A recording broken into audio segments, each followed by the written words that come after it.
Hey, what's going on, everyone, and welcome to FilmSpeak, where film is our second language. I'm Griffin, as always, and if film is your second language, and you can relate to our love of the movies, then you might be in the right place. Consider hitting that subscribe button for more insightful and articulate film discourse and analysis. I am very excited to finally be able to bring to you guys something I've been working on for a little bit, and it is called Film Essentials. So what is Film Essentials? Well, the gist of it is that myself and a guest will sit down, and it's going to be part of my interview podcast called The Fourth Wall. I will ask whoever I am speaking to compile a list of the films they think are the most important or essential for someone to watch in order to better understand and appreciate the film that they have just made. Today, I am thrilled because my first guest is none other than writer and director Leigh Whannell, who is one of the creators of the Saw franchise, the Insidious films. He did that Logan Marshall Green sci-fi horror action movie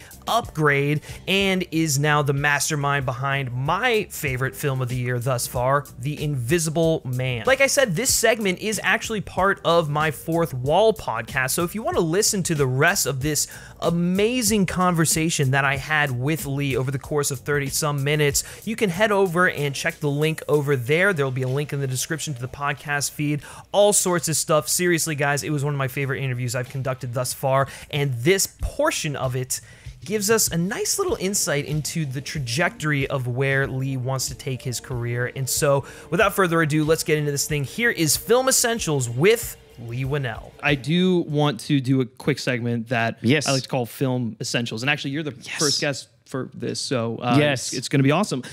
Basically, the gist of it is I want you to give us a list of the films that one should watch if they want to better appreciate or understand The Invisible Man, and then give like brief explanations as to why you chose them. The list can be as long or as short as you'd like. Okay. In no particular order. Well, there's Cat People, the Jacques Tournier film from a long time ago. Yeah. That is actually, you know, a lot of the older horror films, they're very atmospheric and they're great, but they don't necessarily hold up in terms of sheer terror in the way that something closer to our generation might hold. Like The Exorcist. I mean, that was the 70s, but it still has power, and The Shining has power, and Cat People's one of those movies that still has real atmosphere, and it's all about what you don't see. It was one of the... I went back and watched that while I was writing this movie, and just getting an idea that there's a lot of sequences in the movie where you're hearing things and the character's turning around and it's an empty shot, it's an empty frame. There's one sequence where the sort of heroine of the movie, she goes down to this like pool area, and there's someone walking, and it's all really cool and beautifully staged, especially for its time.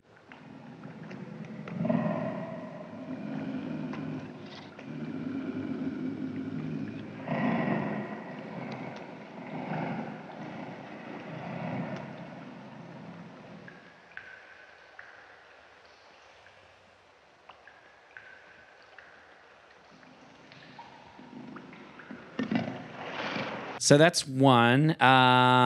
What else? Misery is one film that I just loved. There's a certain brand of like adult thriller that I feel like Hollywood used to make on a big scale. Right before the advent of CG, you know, when anything was possible, there was this period like late 80s, early 90s where Hollywood would make these adult thrillers starring big names. You know, movie stars would head up there, and they were great actors. You know, Fatal Attraction, Misery, The Hand That Rocks the Cradle. You know, there was this whole genre. Post Fatal Attraction, there was this whole mini genre of like psycho stalkers. You know, Pacific Heights. Single White Female was another one that I actually saw in theaters, and I missed that. I used to love. I used to love those movies. I think partly because that was my era, you know, the VHS era, and so I have a lot of nostalgic affection for them. But I also miss like character-driven thrillers that you can hold in your hand. Seriously. Yeah, I couldn't agree more with that. Yeah. Yeah, it's weird, isn't it? Like, it's not that I don't love big spectacle-driven movies. Like, I will go and see, you know, like Chris Nolan's new film, Tenet. You're right. Yeah. I'm the first in line. Absolutely. And like, Yeah. and you know, with him, you know, it's not going to be mindless. You know, it's going to like be, it's going to be challenging, and it'll probably play with time in some way, and it's great. So I don't have anything against big spectacle superhero movies, but I do miss those kind of character-driven chamber pieces. How could you? Misery Chastain cannot be dead. Misery Spirit is still alive. I don't want her spirit! I want her! And you murdered her! So in the way, Invisible Man was a reflection of that. Yeah. So what else? Another film that I really watched. Well, recently, I mean, I love David Fincher. I think he has a real signature, which as a filmmaker, it's hard to have a signature. It's hard enough to just make a movie, let alone make a good movie, let alone make a good movie that is recognizably yours. Yeah. How many filmmakers can you count on your hands where you could know who it was within a few minutes of watching? Like Tim Burton is one. I feel like I see a Tim Burton movie You a know lot exactly of who the time. that I know yeah. who it is. Yeah.